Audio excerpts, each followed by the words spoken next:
Thank you all for coming. Welcome. This is the second of our photography basic workshops that we're doing with Rocky Mountain School of Photography. And this one is Landscape Basics with Rob Gappert. Hello. Hear me yet? How's everybody doing tonight? All right. Well, thanks for coming. So welcome. And yeah, tonight we're going to be talking landscape photography. So hopefully everybody's in the right spot. If not, you're still welcome to stay. All right. So I will be your guide tonight. As Sarah mentioned, my name is Rob Gappert. I am an instructor at Rocky Mountain School of Photography. I'm also a graduate. I finished their summer intensive program back in 2015, and now I teach all kinds of things, basic exposure, macro, landscape, all kinds of stuff, right? Absolutely love it. If you want to check out any of my work, you can see me on Instagram at Rob Gappert, or my website, Wild Goose Photography. So if you want to check that out, maybe it's not, don't do it before class because I don't want you to bail, but you certainly can check out what I do. All right, so the intent of this class, it is a basics class. It's a high-level overview, but I will warn you that we are going to get in the weeds a little bit on some things like exposure, so we're going to get a little technical. But for the most part, this is going to be kind of skimming at a high level and talking about a whole lot of different subjects concerning landscape photography. Okay, so the goal of this class is we want to talk about how to see like a landscape photographer, and also how to best utilize our gear to create a successful landscape photograph. Okay? So, before we get into that, what is it? What is landscape photography? Let's say we had to put a definition on it. Okay? And we go to the place where we know to go to get definitions. Let's say we looked it up on Wiki, right? So according to Wiki, landscape photography, it says, shows spaces within the world, sometimes vast and unending, but other times microscopic. Typically captures the presence of nature, but can also focus on man-made features or disturbances of landscape. That's a pretty vague definition of what landscape photography is, right? It could be pretty much anything if you go by that definition. So, landscape photography for me, and again, this is just for me, I tend to focus on nature. Live here in Montana, right? Mountains, rivers, lakes, trees, all that good stuff. That's where my interest lies, right? I tend to exclude people and wildlife from my landscape photography. Reason being, I think once you start introducing those other elements, it becomes more about that than it does the landscape. So, you know, if it's a person rock climbing, whatever, it becomes more about that activity versus the actual environment or the landscape. Same with wildlife. If I take a picture with a moose in it, it quickly becomes about the moose, right? So then it instantly becomes a wildlife photo, which absolutely nothing wrong with that. Do that too, right? And I'm drawn to scenes that are free of human influence, like power lines, stuff like that. That drives me nuts, right? So I'm always looking for things where there's no sign of human contact, with some exceptions. And I'll show you some examples of what I do too. So this is a pretty typical scene for me, taken up in Glacier, right? So again, you'll notice there's really not much of any kind of human influence. There's some buildings way back on this one, but.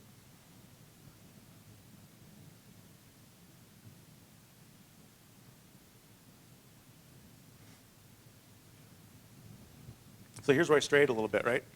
So now I got a road in there. To me, it's perfectly acceptable. It's within my boundaries, right? If there's such a thing as boundaries. Same with this one. It's an old dock up in Polson. And here I stray quite a bit, right? So what do you guys think? Landscape photography or not? What would you call this?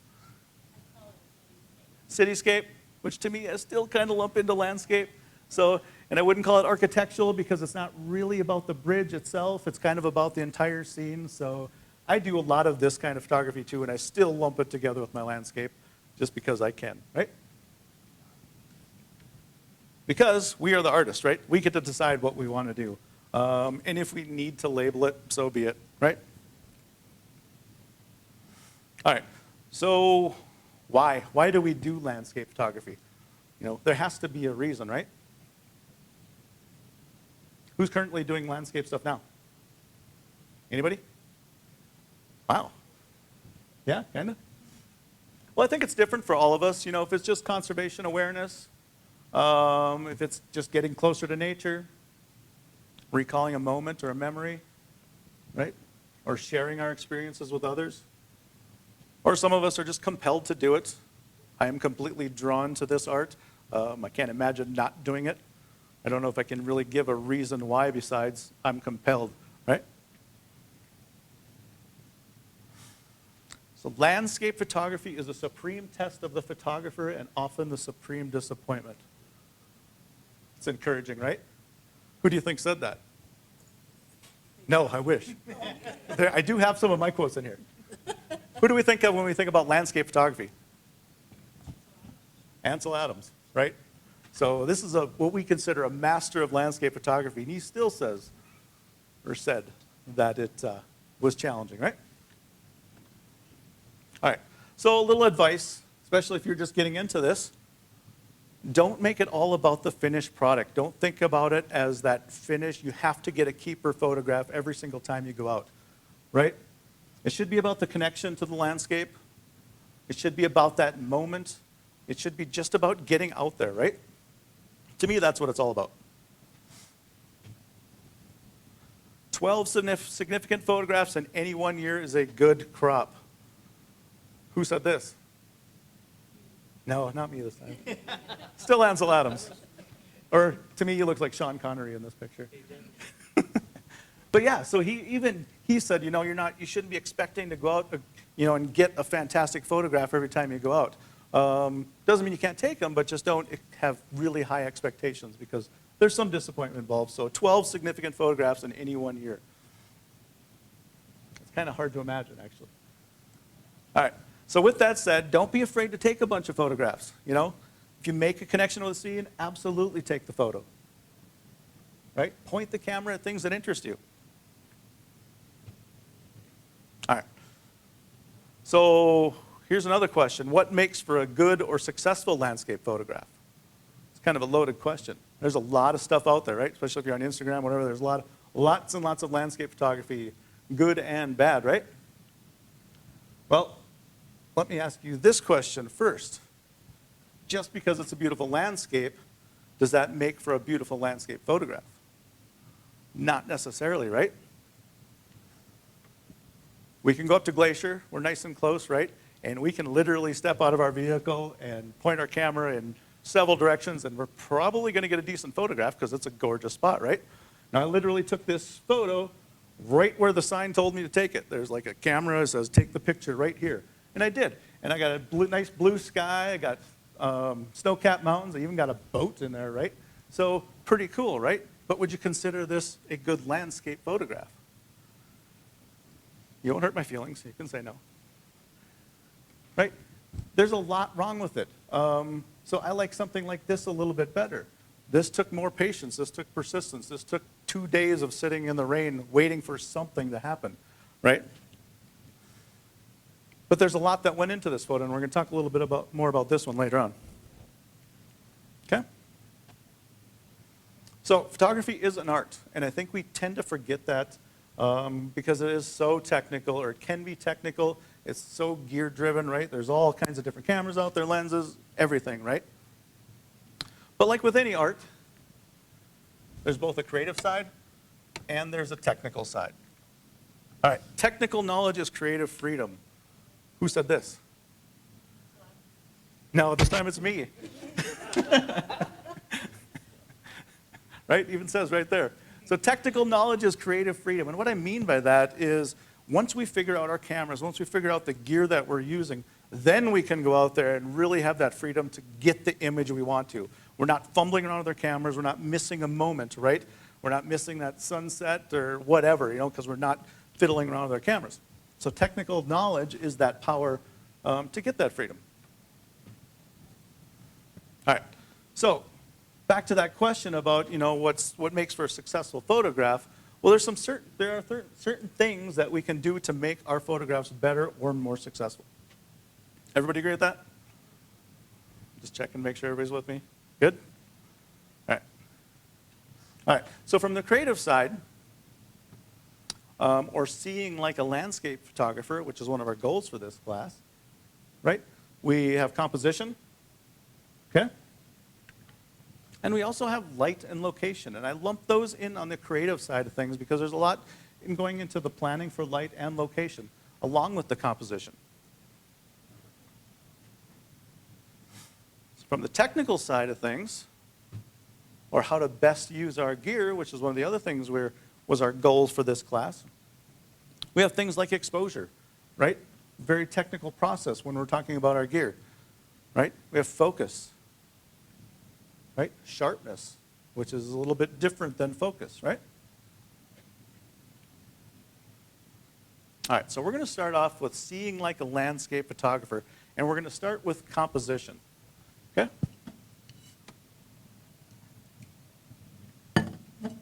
All right, so composition. So this is really the arrangement of the elements in our photograph, how we're putting it together, where things are going to be placed, because that's our decision when we're out there in the field, you know, trying to find exactly, you know, that good shot. It's up to us to find where we want that point of interest or how we want that picture to look, right? So with composition, I think there's two things that we really want to accomplish when we're talking about landscape photographs. The first is we want to create depth, okay? Which can be kind of a challenge. We're looking at a two-dimensional thing, right? We want to create depth. We want our audience or our viewer to be engaged with it. And we also want our point of interest or our subject to be in a pleasing location within the frame, okay? So let's talk about creating depth first. So there's a few things we can do to create depth in our scenes. Now the first, if we think of it kind of in this layered approach or an anatomy of a typical landscape photograph, we start thinking about the background, okay? So remember, this is a layered approach. So let's say we're in Teton National Park. What's probably going to be in the background of our photos? Probably the Teton Mountains, right? There's a good chance. Not always, because we could be doing an intimate landscape, but there's a good chance. So we're thinking, okay, Tetons are probably going to be our background, right? And there they are, beautiful, right? Next thing I want to think about is the foreground. And to me, this is the difference maker, okay? Because you'll see all kinds of pictures with just this beautiful background. You know, it's really stunning out there, but finding something in the foreground that really adds to the photo, that's what I think clinches, that's what makes a more successful photograph. And in this case, it's this tree and this beautiful rock, okay? So we have our background, we have our foreground, and then we have everything that's kind of in the middle, okay? Our middle ground. Now the purpose of the middle ground is just to create that separation between our foreground and our background. That's what's helping give us some depth. Does that make sense? Okay? In this case, it's this beautiful little river. All right. So here's a good example of that. This is up in Glacier, right? So mountains up there, background, right? Pretty obvious. And then a decent looking foreground, right? So those beautiful rocks of Lake McDonald, that makes for an amazing foreground. That's something interesting. That's something maybe a little different that you don't see in typical shots, although that's a pretty common shot. And then we have, you know, this middle ground, that water, that creates that separation, right? There's almost like a little blank space there that gives us that separation, gives us depth between those rocks and the mountains in the background, okay? So searching for comps or searching for compositions, right? I'm always looking for an interesting foreground to support that background. That's kind of the scouting process. When you get to a location, and you should try to get to a location early if you can, the day before or whatever, or the afternoon if you're shooting a sunset, but try to find that composition where you have the foreground, you know, along with that background. Find it ahead of time so you're not like running around at sunset trying to find a good shot.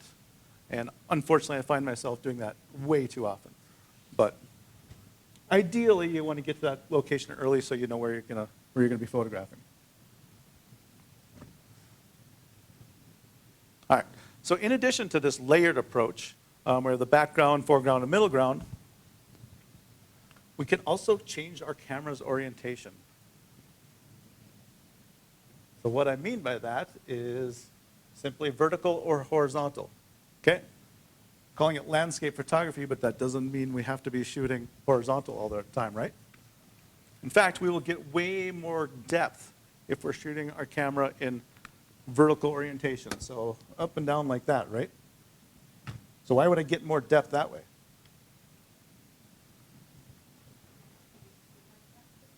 Yeah, you're creating more space in your foreground, right? So I'm able to make that foreground really prominent. You know, especially in this case where I'm shooting vertical, but I'm also using a wide angle lens. So I'm able to get a whole bunch of that scene, especially in the foreground. It's really emphasizing the foreground. Right? Similar scene as what we saw earlier. This is exactly how I set up that shot. You know, tripod's low, camera's tilted forward about maybe 45 degrees. And it allows me to get everything from that close foreground all the way to the background. Okay, so just like I'm set up here, that's typically what my shots look like. And that's how I'm able to get the ice bubbles along with the mountain. Okay, so here's a shot horizontally, right? It's not bad. We see the layers. There's some depth there, right? But if I take that exact same scene and I turn my camera vertical, I get an extra layer, right? So I've created way more depth just by turning my camera vertical.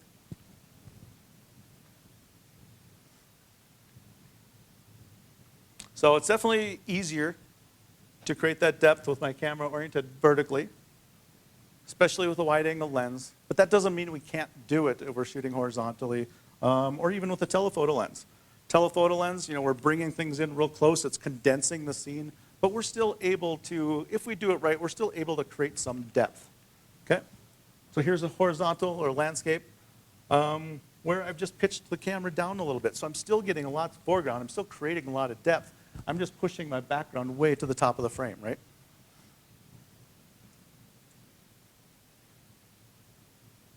Similar scene as to what you saw earlier, same location, but shot horizontally. I'm still creating depth because I have that real prominent foreground, right? See, kind of in here, we have middle ground and then background. So it still works. It's just easy if you're doing it vertically. Here's with a telephoto lens. I don't know if you're able to see, but there's 3 different layers, right? Because it's backlit like that. So even with the telephoto lens, bringing it in close, we're still able to create some depth. Okay? So this one I used a little different strategy, right? So it's tougher, and I'm not sure how successful this photograph is, but what I was really trying to be aware of is the placement of those rocks in the foreground. I was trying to create some depth by using the spaces between those rocks. Okay? So what I'm talking about here is another strategy for creating depth using negative space. We're creating separation with the elements in the composition. Okay? I'm going to have several examples on this one because I think this one is so important. And I think it's so often overlooked. And it really does make a big difference. So negative space. We're just creating separation. We're creating separation between some of the elements to create that depth. Okay? So this is what I'm talking about. You know, right in there. Just creating that little bit of separation. So I'm moving myself around until I can get some space there. I don't want to, if I would have got any lower, they probably would have intersected with each other and I would have lost something there. Okay? Down the bottom, I needed that negative space so my eyes can have a place to start and wander through the image, right? So I needed it there. I needed it there. And also back here. And if I would have had a ladder, I would have got up on it so I could have created some separation back there, right? If I could have got higher so I could create even more depth. Because there's water back there. Those mountains are a long ways away. I was really careful on this scene. Create separation between all those rocks. Right? Now we have the grasses kind of intersecting here, but it's still an implied break. There's still an implied negative space. So it still works. I wish it would have been a little bit brighter over here so my eyes could go around there a little better.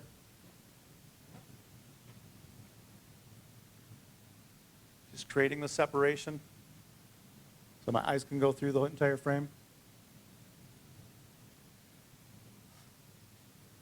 This making sense? So this one's real subtle, but right back there, there's just enough negative space, right? If I would have been just a hair lower, those boats would have intersected with the mountains back there, and I would have lost so much depth. I would have lost the impact of the photograph, right?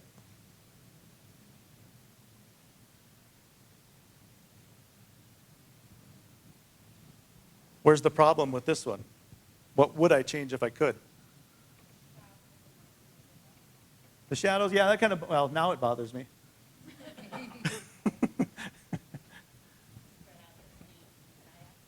Yeah. Yes, those things right there. I wish I could have been a little bit higher so I could, have that negative space behind it. So, but it's a real nitpicky thing, and it's something that I notice, and once I notice it, I'll always notice it. Okay? So we looked at this image earlier, and there's a lot going on here. I really was careful where I positioned myself. I wanted some space there, right? In there, all over the place. I tried to create as much space so there wasn't lines intersecting as many places as possible, right? And I kind of wish there was, a space there. And yeah, I could Photoshop that out if I wanted to. Not something I normally do. But that's just the way it is. I mean, there's nothing you can do about it, so I can live with that.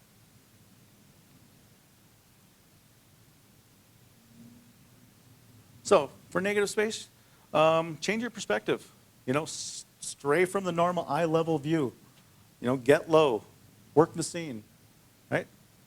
Searching for negative space is next level. It really does make a big impact on your photographs.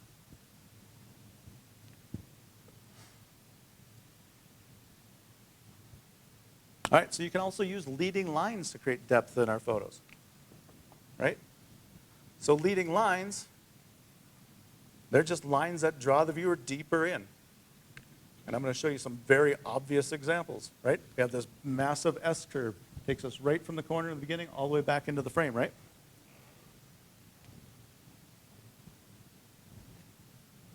The water receding. And this almost creates just like an S-curve itself all the way back.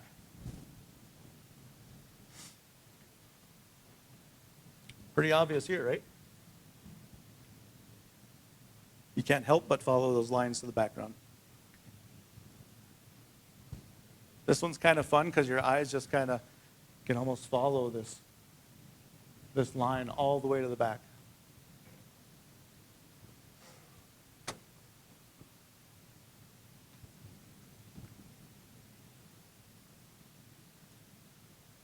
Okay. That beautiful curved shoreline.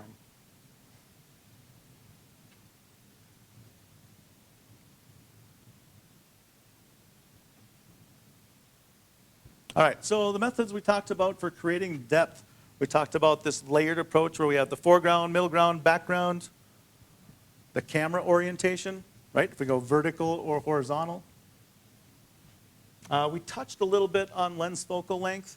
I think the takeaway here is just know that with a wide angle lens, it's definitely easier to create some separation. You're going to be emphasizing the foreground a little bit more, but it's a lot easier to get some depth with a wide angle.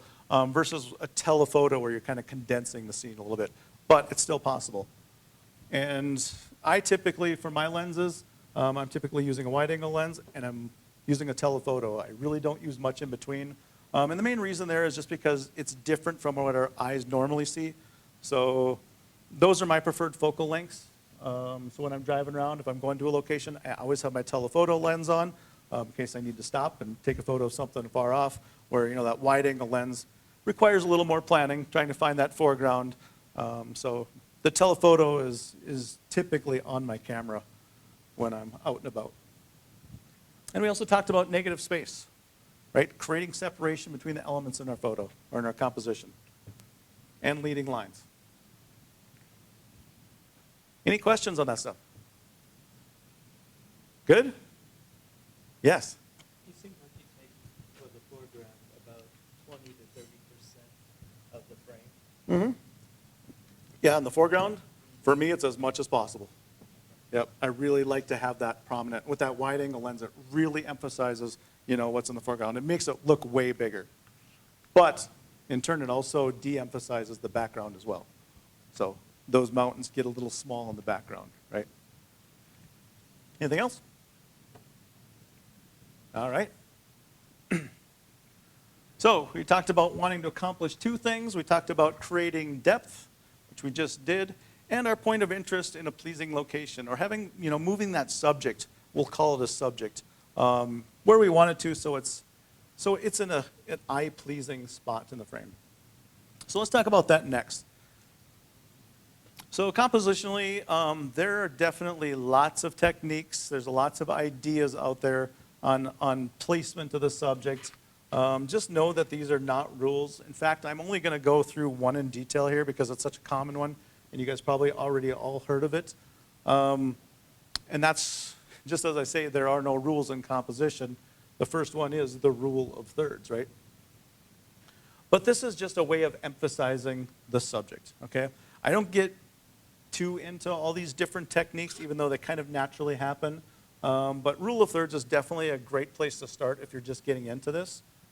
So what we're talking about here, and don't judge me by the time of day or anything like that on this photo, just makes for a good example, right? If we divide the photo or the frame into thirds, right, horizontally and vertically, right, the idea is we want our important stuff along those lines. It just feels better, it feels right to look at an image when things are on those lines. And better yet, if you can get it at the intersection of those lines, the PowerPoints, it's even a little bit more successful, okay? And that's all the rule of thirds is. Anybody familiar with that? Heard of that? Guessing most of you have probably heard of it.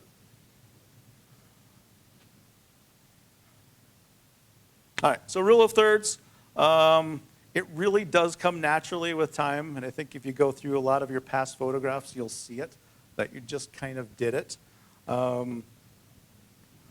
Which should I say right here? Yeah, I'm sure a lot of you have done it without even trying. It's kind of fun to see that. All right, so in addition to the rule of thirds, there are many theories, compositional techniques like balance. If you have, a lot of something in one corner, you kind of want something in the other corner just to kind of balance it out. The Fibonacci spiral, if you're not familiar with this, you should look it up because it's really, really cool stuff. Symmetry, there's all these different techniques and ideas about it. But again, I don't get into detail with these because I really do think that with composition, it should never really be forced. I don't think you should be thinking back on rules, even though they might help you. I really do think that composition, you should just kind of feel it. It should feel right when you take the photograph, right? And you don't always have to follow the rules. But rule of thirds is always a good place to start. So another quote, there are no rules for good photographs. There are only good photographs. Who said this? Ansel Adams. It's one or the other, right? Literally the only two people quoting in this presentation, me and Ansel. All right, so we talked about creating depth, right? And we talked about placement of our subject a little bit, kind of touched on it. All right, so all those we can check off. Now we're going to talk a little bit about light and location. Okay, so light and location. Great landscape photography happens at the intersection of a beautiful location and sweet light. Who said it? Me. Yes. Right? But it's true, right? When you can get those two things combined, when they happen at the same time, when you're at the right place at the right time, it's pretty magical when it happens. And it's even better when you planned on it because then it feels like it was worth it. So which is important? Location or light? Yes, if you had to choose. I'd probably go with light. Yeah, because you can have a pretty mediocre location, but if you get some spectacular light, that kind of can make the photograph. But yes, both it's hard to choose.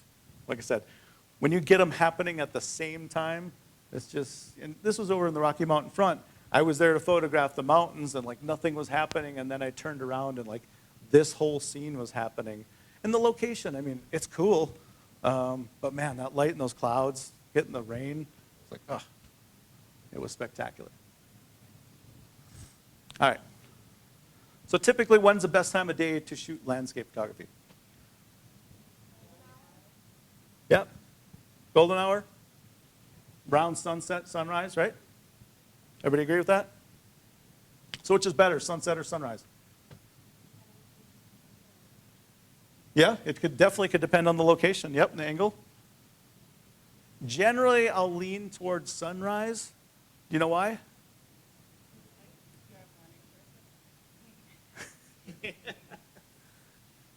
Because there's not many people that go out for sunrise, right? Especially like national parks and all your tour buses. They're all doing their breakfast. They're not getting out there till later. And it's real easy for people to do sunset, it seems like. So you'll run into those crowds. Where sunrise, you're going to get the dedicated, die-hard photographers, and that's about it, right? So you want to beat the ABC, the after breakfast crowd, okay? So when we think of terms of time of day, somebody mentioned golden hour. Absolutely, that's one of the best times of day to shoot. And that happens when the sun is, from the horizon, up to about 6 degrees above the horizon, whether the sun is setting or rising, right? That's when our golden hour happens. And I think even better yet is when the sun is just below the horizon during civil twilight. To me, that is a magical time to shoot. I'm not a big fan of the direct sunlight that happens in golden hour, even though golden hour is beautiful. You get that sweet, light, good quality light, but civil twilight or blue hour, towards the end of civil twilight is when blue hour happens, and that's a fantastic time to photograph as well. After that, you start getting into nautical twilight, astro twilight, night. That turns into a whole different kind of photography, right? But golden hour, civil twilight, those are the times we should be shooting for. We'll get better light. Not saying that other times of day isn't right, and it can be for certain situations, but definitely around sunset or sunrise is the best. And don't leave when the sun sets. And you'll see this happen. You'll see everybody there for sunset, and as soon as the sun goes down, it's like car doors and taillights. People are leaving, right? But you miss the good stuff, right? This happened after sunset, and it was just me and one other photographer. We knew it was going to happen, and everybody else just bailed and was like, no, they're lost, right? Best sunrises and sunsets are typically when there is between 30% and 70% cloud cover. That's when you get that color, although it's very unpredictable when it's going to happen. I looked at the weather for that morning, and it said it was supposed to be perfectly clear, which I was not interested in, but I got up anyway, and it was a gorgeous sunrise, right? So don't always trust the weather. All right. So what should you do when you're in a bad light situation, right? Because it happens. You're in some places where if you're just traveling through a midday, you can start thinking about black and white photography, right? When you have those high contrast situations, it makes for excellent black and white. I don't do a whole lot of it, but yeah, sometimes it just depends on where I'm at and, when I happen to be traveling through. Weather, don't be afraid to say goodbye to the sky. If there's nothing interesting in the sky, don't include it, right? This was just an overcast day, but it was raining, so the colors were real saturated. So I just panned down a little bit, kept the sky out of it, and just shot the grass and the trees. Bad weather makes for good photography. Ansel Adams. Couldn't agree more. Seems like when storms are forming or when they're breaking up, that's about the best time to be out. All right, so we talked about seeing like a photographer, right? Composition, light, and location. Any questions? Good? All right. So technical knowledge is creative freedom, right? So we need to talk about the technical part of this art that we're doing, right? So how to best utilize our gear. And when I'm talking about that, specifically, this is aimed more towards our camera and our lens and the supporting equipment, okay? No pun intended. So we're talking about exposure, focus, depth of field, okay? And we're also talking about sharpness, okay? And that relates to focus and depth of field. All right, so we're going to dig in. We're going to get a little technical on exposure. So we're going to get in the weeds a little bit here. But I'm going to try to keep it simple. So if you have a basic understanding of exposure, it will definitely help here. So exposure is just the desired brightness of the photograph. How bright or how dark the finished product is. So when I'm shooting landscape, my exposure mode, I'm always shooting in manual mode. Okay, there's other exposure modes out there like shutter priority, aperture priority, but I'm shooting in manual mode. Because what that does for me is it allows me to have full control over my ISO, my aperture, and my shutter speed. Those are my three controls. Those are my three ways to adjust my exposure. Three ways to make my image brighter or darker.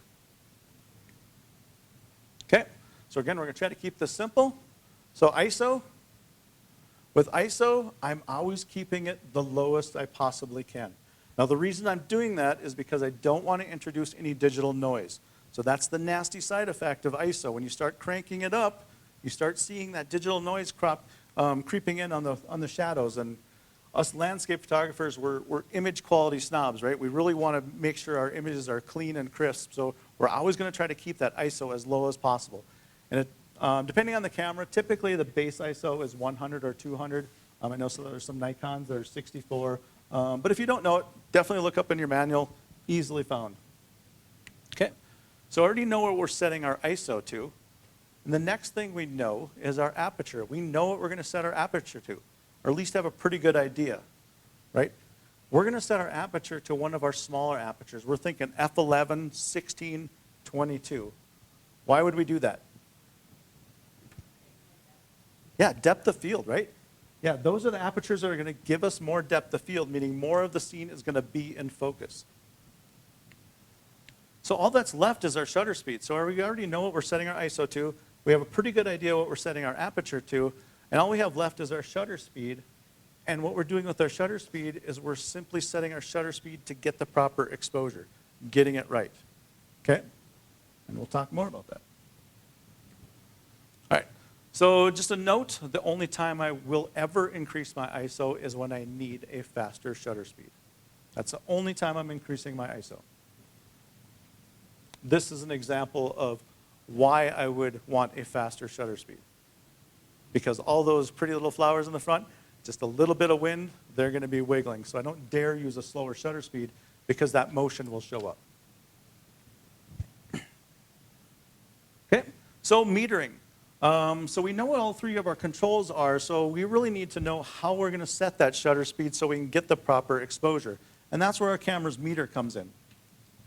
So the camera's meter is what measures the brightness of the scene. So what it's doing, as soon as you press your shutter button halfway down, the camera's out there, the meter's looking at the scene and saying, it's seeing how bright or how dark it is. And the way it does that is it compares the brightness of the scene to 18% gray or middle gray. I don't know if you've heard of that, but that's the camera's base of reference on determining what's too bright and too dark. So based on your current settings, so you've already got an aperture, an ISO, and a shutter speed. They're already set on your camera to something. As soon as you meter, it's going to say, okay, your image is going to be too bright or it's going to be too dark if you took the picture right now. Okay? So our metering mode that I typically use is the spot meter. So the spot meter is a really small spot. It's typically in the middle of our frame, so I'm putting that on, I'm recomposing, I'm looking at a certain spot, and I'm taking a meter reading there. And that's telling me if it's too bright or too dark. Okay, so I'm metering the highlights, and I'm checking the shadows. So what I'm talking about here is, let's say this is our scene, and the brightest portion of our scene is up in that upper left-hand corner, right? That's the brightest spot. That's almost pure white. So those are my highlights. And now the darkest portion of my scene is down here. Those are the shadows, okay? So I'm really only concerned about that when I'm setting my exposure. So what I want to be careful of is I don't want my highlights to be any brighter than +2 on my meter, and this is the meter that we see in our camera. I don't want my highlights to be any brighter than +2. So when I put my spot meter up in those bright clouds, I'm metering and I'm setting it to +2. Okay, because that's the brightest it can be, because that's the brightest there is in the scene. Right? And I don't want it to go any brighter than +2 because that's when I start clipping and that's when we start losing detail. Okay? And I don't want my shadows to go any darker than -2 because if they go any darker than -2 on my meter, that means we're starting to clip, that means we're starting to lose detail. Okay, so our range of brightness from our shadows to highlights according to our meter between -2 and 2. And we do have a little bit of flexibility there depending on the camera, but this is a good general guideline. All right, so back to our example here, if we kind of work through this, we know our ISO is going to be low, so this camera, let's say the lowest is 100, so we don't even have to do anything, we don't have to look at the camera, we're setting our ISO to 100. I already know on this camera that my aperture f11, or I should say for this lens, f11 is going to give me all the depth of field I need, so I know those already. So the last thing I have is my shutter speed. So what I'm doing now is I'm metering the highlights. So I'm taking my camera and I'm pointing it up at that brightest spot in the scene and I'm metering, right? And what I'm doing now is I'm just changing my shutter speed until my meter says +2. Okay, because I've now set that area the brightest it can be without clipping, right? So once I do that, I've set my shutter speed so the meter says +2, right? And then I'm just checking the shadows without making any more changes to my settings. I'm just taking my camera and I'm putting my spot meter right down those shadows just to make sure that I'm not darker than -2. Because if I do that, then I know that I'm clipping. So if it's brighter than -2, I'm good to go, and everything else will kind of fall into place as far as exposure goes. Okay, so my exposure workflow. Setting the ISO, setting it low, right? I'm setting the aperture small for depth of field, right? Because I want maximum depth of field. And then I'm using my spot meter so I can set the exposure for the highlights with my shutter speed, typically +2. And then I'm checking the shadows with my spot meter.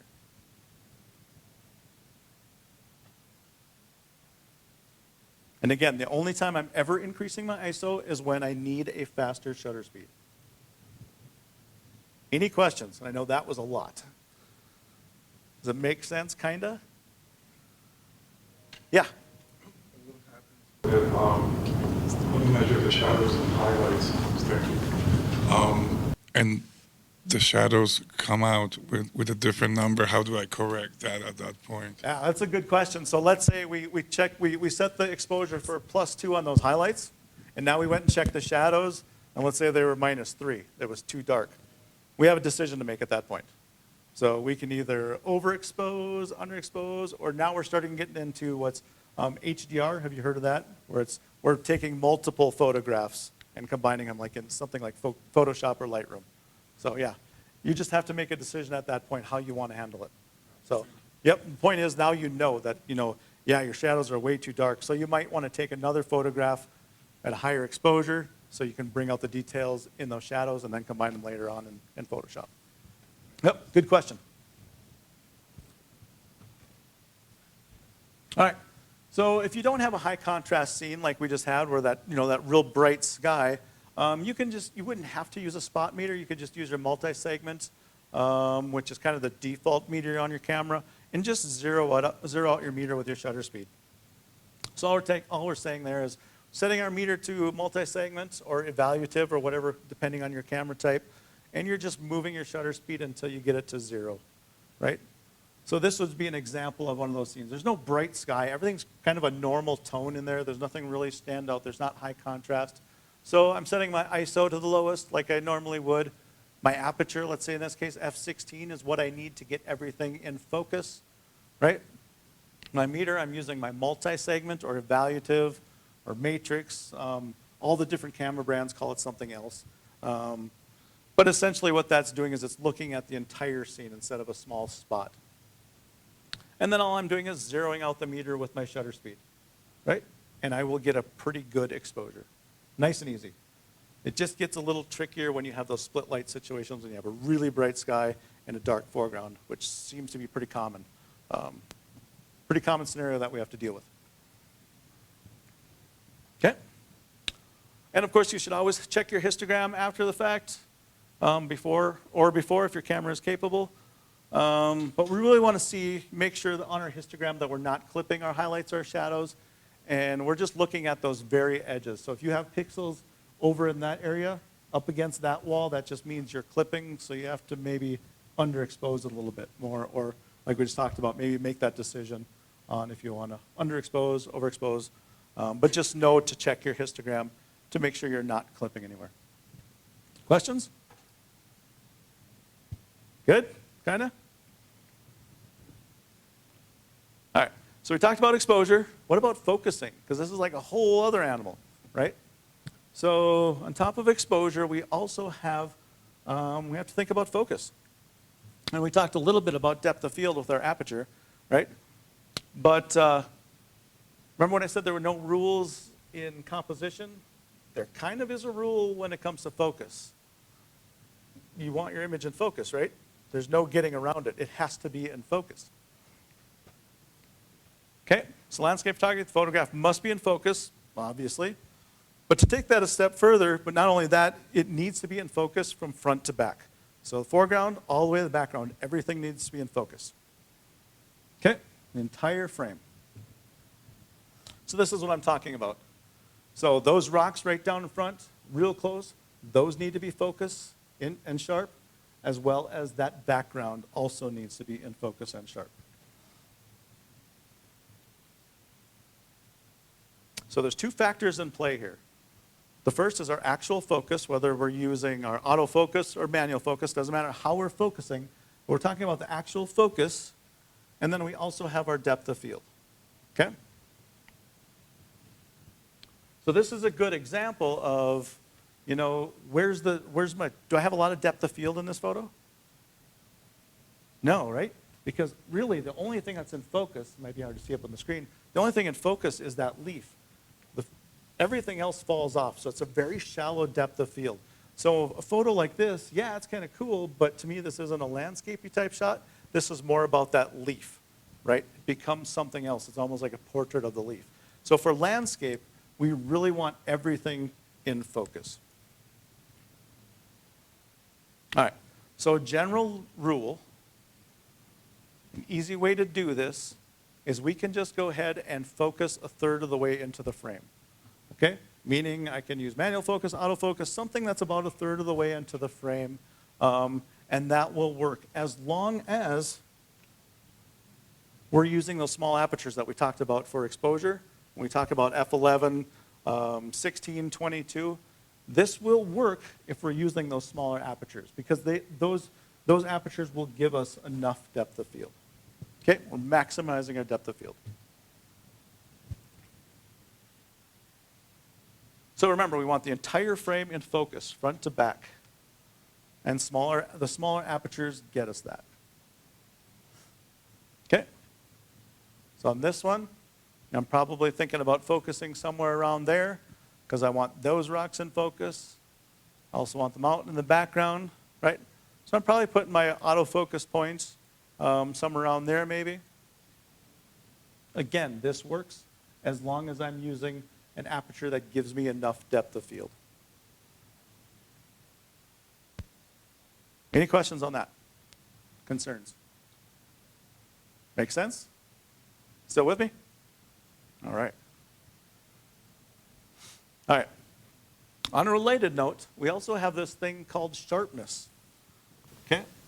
So sharpness is essentially our quality of focus. How good of a focus are we getting? Okay?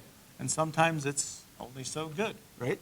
And there's a lot of factors that play into it. We have some motion blur, so whether there's camera shake on your ends or if there's something in the scene that's moving, it'll cause it to look unsharp.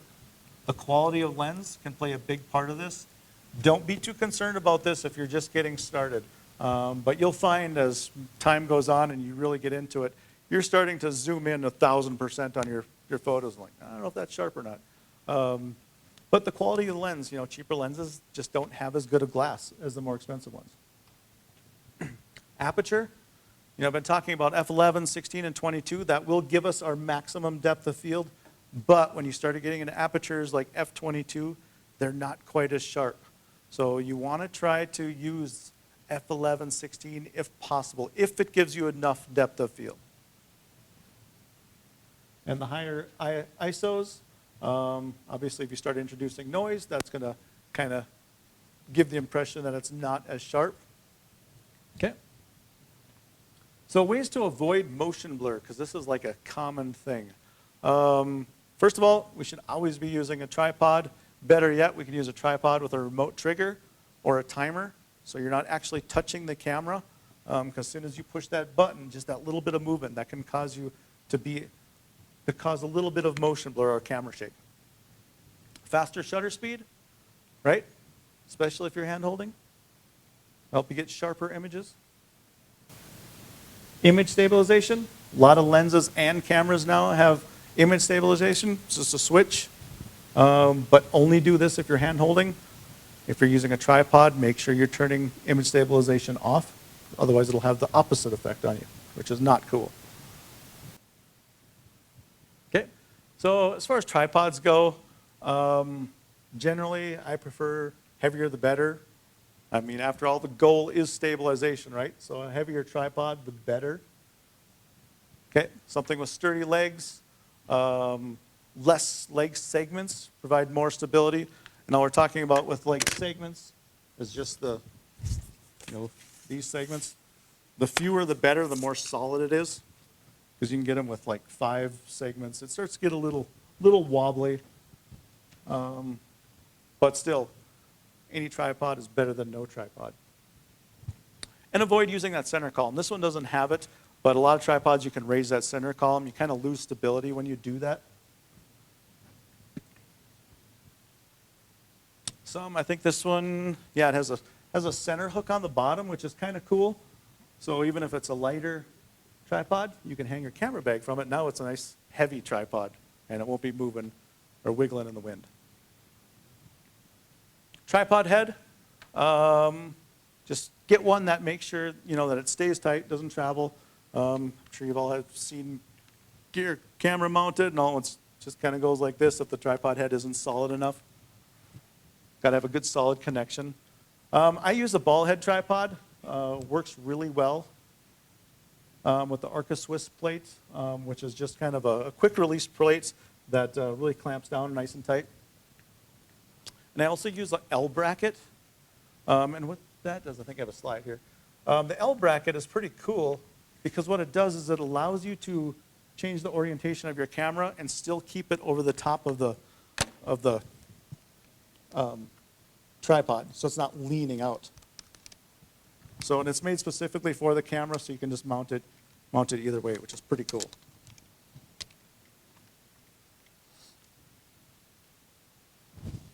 And it's nice and fast.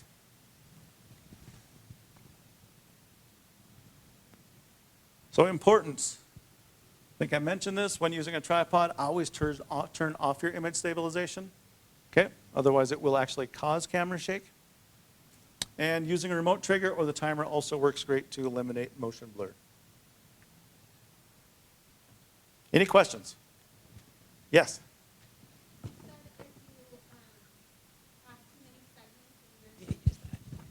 If you have too many segments in your tripod, it destabilizes it.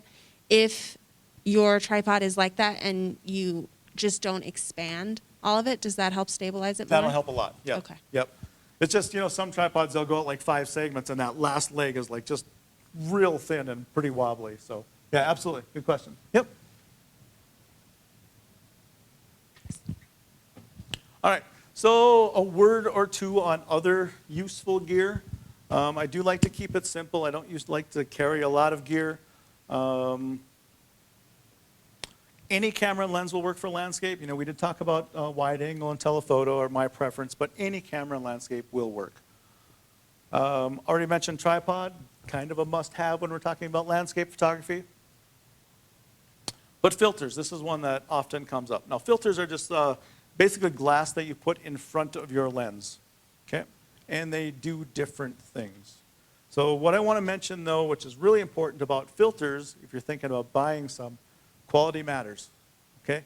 If you buy a cheap filter, it's probably not the best of glass. So if you've spent $4,000 on your camera and $3,000 on your lens, and then you put a $20 piece of glass in the front of it, you've kind of wasted a lot of thousands of dollars. Okay? Does that make sense? So circular polarizer, this is a good one to have. And I would say that's probably the most important one to have.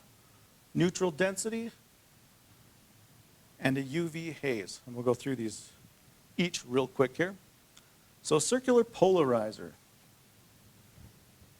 So what this does is it really makes your sky bluer. You can make the clouds pop a little bit more. It reduces the shine off of vegetation. And it also removes the reflection off of water, which is pretty cool. And I have some examples here, I think. Yeah, this is pretty neat. Just watch the water down the lower left-hand corner. So when I put a polarizer on, look how it cuts the reflection off. That's a pretty big difference, right? Here's another one. See all that reflecting light on the water? With the polarizer, it cuts it all out. So, pretty cool. Okay. Just be careful if you are using a circular polarizer with a really wide angle lens. You'll see that big spot up there. It's just because it's such a wide scene and the way the light is polarizing over the lens now, you're getting this kind of funky effect. So it doesn't work real well with wide angle lenses or really wide angle lenses. And it's a nightmare to try to fix in post-processing. So just be aware of that. And it's also really, this is a horrible photograph, but it's really easy to kind of over-polarize things. Like the sky on this one's just way too dark. You can almost make your sky black with the polarizer. And those polarizers, you turn them, it kind of strengthens or, by turning it, you get more of a polarization effect. Or less. Okay? Neutral density, their primary job is just to cut light, right? Makes your image darker. And what this allows you to do is use a slower shutter speed so you can show motion, right? Great for moving water. So during the day, when it's still pretty bright, you can put a neutral density, and they come in varying powers, and you can stack them too. But it's just cutting the light so you can use a slower shutter speed so you can highlight or emphasize that motion in the water, right? So like this was like 30 seconds or something like that. UV haze. A lot of people will kind of just buy these just because. The idea was that they're used to remove atmospheric haze, of course, but that's something that you can easily do in post-processing. I wouldn't worry about getting this filter. It is a commonly used lens for protection, but again, just keep in mind, quality does matter if you're throwing a cheap filter on your nice lens. But sea spray, blowing sand, that's probably the situations where I throw a haze filter on just to protect my lens, right? Because salt, sand, not very good for it.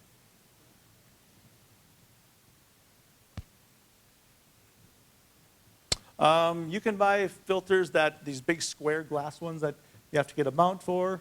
And you can also just get the screw-on ones, or they also have magnetic ones. So there are a couple different styles. They both have their pros and cons. So do your research if you're looking for a filter kit. Lens hood. Use them. Okay. Of course, they reduce sun flare, but for me, it's more about protection. I've literally dropped my camera a couple times, and my lens hood has saved me. Like bounced off the concrete, broke the lens hood, but the lens lived.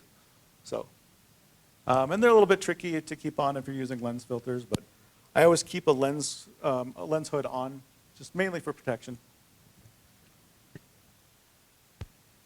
So, quick gear recap, right? Keep it simple.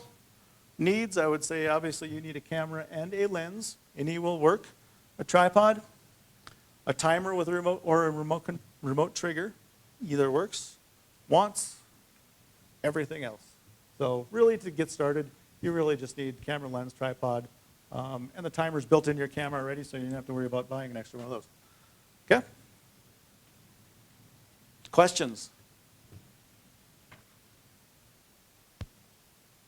None? All make sense? Awesome. All right. So for technical, we talked about how to best utilize our gear. We talked exposure, kind of went in the weeds a little bit with that one. We talked about focus, depth of field, sharpness. And we also talked about some gear needs and wants. On the creative side, we talked about how to see like a landscape photographer, mainly with composition, specifically with creating depth and subject position. And we also talked a little bit about light and location. Landscape photography is the supreme test of the photographer and often the supreme disappointment. Who said this one? Ansel Adams, right? So landscape photography, don't ever be disappointed, right? Get out there, enjoy the experience, right? Enjoy that moment. That's why we're out there. It takes patience, takes persistence. Create photographs for the pure enjoyment of it, not for the likes and followers. But that's my Instagram if you want it. All right. That is it. Thank you so much for coming.